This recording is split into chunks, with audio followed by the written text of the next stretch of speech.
Welcome to the deep dive. We take the sources and reflections you share with us and really dig into them, pull out the key insights about life, connections, all of it. Hmm. And today we're looking at something, well, pretty profound, I think. The impact one individual can have on another person's life, sometimes just through really small interactions. Yeah, absolutely. We've been digging into this really fascinating account you shared, focusing on a man named Harry Bartz and his influence. Right. And it's not just one story, is it? It's this journey across, what, 4 decades, full of these chance meetings, shared interests, and moments that just shifted things. And what really grabbed me from your notes was this idea of Harry as a quiet catalyst. That's kind of our mission today, isn't it? To understand how someone can have such a deep effect, but in these subtle, almost unseen ways. Exactly. So where do we start? The 70s. Let's do it. Los Angeles, South Florida. Paint the picture. Okay, so it begins with this, like, incredibly brief meeting in L.A. back in 76. Fleeting. Probably didn't seem like much at the All time. right, maybe just planted a seed subconsciously. Could be. Mm-hmm. Because then, later in the late 70s, they reconnect down in South Florida. And it turns out they actually had the same teacher. Oh, interesting. So there was already some kind of parallel track happening. Sort of, yeah. It suggests they were maybe drawn to similar things even then. And then the connection gets really practical, really grounded. Harry's tree-cutting business. Hmm. He had this business, and he actually hired you, the listener, who shared this, and working together, doing that physical labor. Mm-hmm. That's where the friendship really started to form. You know, it's interesting how sometimes shared work, even tough work, builds bonds faster than just, like, hanging out. Totally. There's something about shared effort, maybe a bit of shared struggle even, that cuts through the superficial stuff, builds camaraderie. Okay, so the friendship's established, still in South Florida, late 70s, early 80s now, and things shift a bit towards fun, maybe. Windsurfing comes into play, Yeah, Harry picks up windsurfing. Mhm. And this seems like a small thing, maybe just a hobby. but it turns out to be huge. It really does. Because Harry just, casually invites you over to his backyard to try it out to learn. Such a simple gesture. An invitation, that's all it took.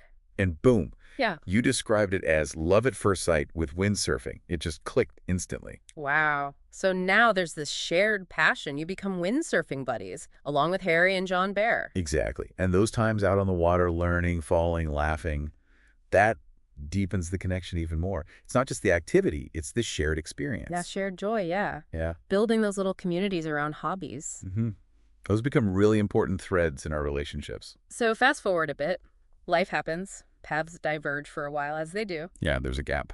But then, late 1980s, a chance encounter. And this seems like the moment, the quiet catalyst moment. This is it. They bump into each other.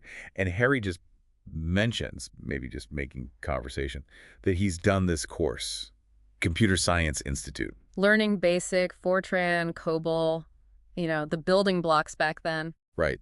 And for most people, maybe that's just small talk, but you mentioned having this lifelong inner knowing about computers. Something was always pulling you that way. So hearing Harry talk about actually doing it, Exactly. It wasn't just an abstract idea anymore. Here was someone he knew, his friend Harry, who had gone out and learned this stuff. It made it real, tangible. it validated that inner feeling, gave it a pathway. Mm-hmm. It was the spark. Yeah. Harry, just by sharing his own path, unknowingly lit the fuse for your, 35-year career in the digital world. Incredible. It wasn't like he said, you should do this. He just shared his experience, the power of example. It really is.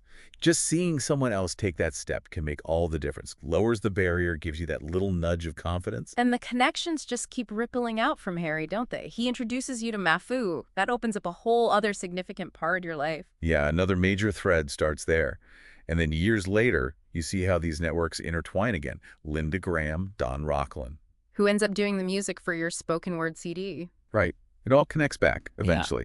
Harry was like this hub connecting people. It's amazing how those seemingly random introductions can echo down the years. Definitely. Then, 1987, Sedona.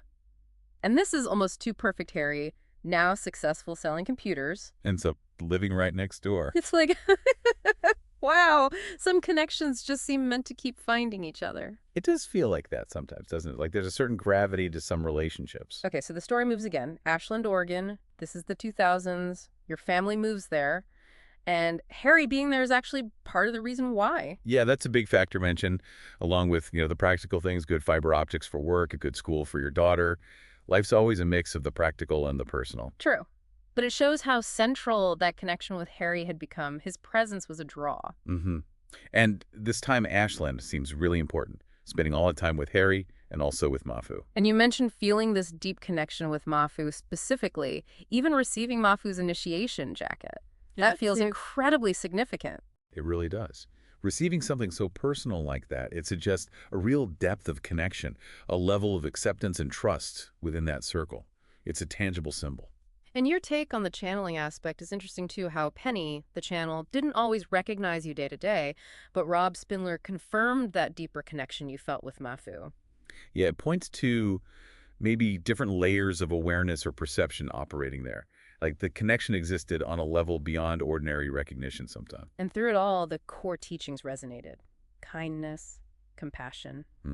Universal truths, meditating for the planet. You mentioned the feeling of the inherent kindness of the universe, of people. That seems key. And you paint this incredible picture of Mafu as a taiko drummer. Snowy night, Mountain Ashram. Yeah, that image is powerful. Shows another side, the expressive, artistic energy. Throughout this whole 4-decade story, though, Harry's own qualities seem so consistent. That quiet kindness. Yes, like that time in Sedona, just treating you to lunch when maybe you needed it. Small gesture, big impact. Not flashy, just steady. Doesn't preach, few words. But this inner peace you mentioned reflected in his smile. Exactly. You could feel it, apparently. That love of meditation, that deep inner experience was visible, even if unspoken. Plus the humility, the dedication, serving that foundation, the foundation for meditative studies for over 25 years. That kind of long-term commitment, quietly serving, says so much about his character and the depth of his practice. It's not just talk. And the friendship still continues, regular phone calls, keeping that connection alive.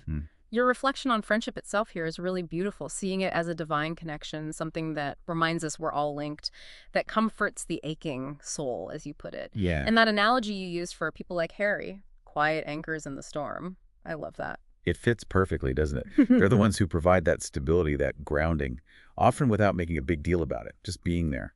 So, looking back at everything, Harry Bartz, definitely a catalyst, but also a companion, an example, all wrapped up in that quiet kindness and inner peace. It's such a powerful illustration of quiet influence, how the most profound impacts don't always come with noise and drama. Often it's the steady, subtle presence that shapes us the most. Which leads us nicely to our dragon trial for you, the listener. We want you to think about this in your own life.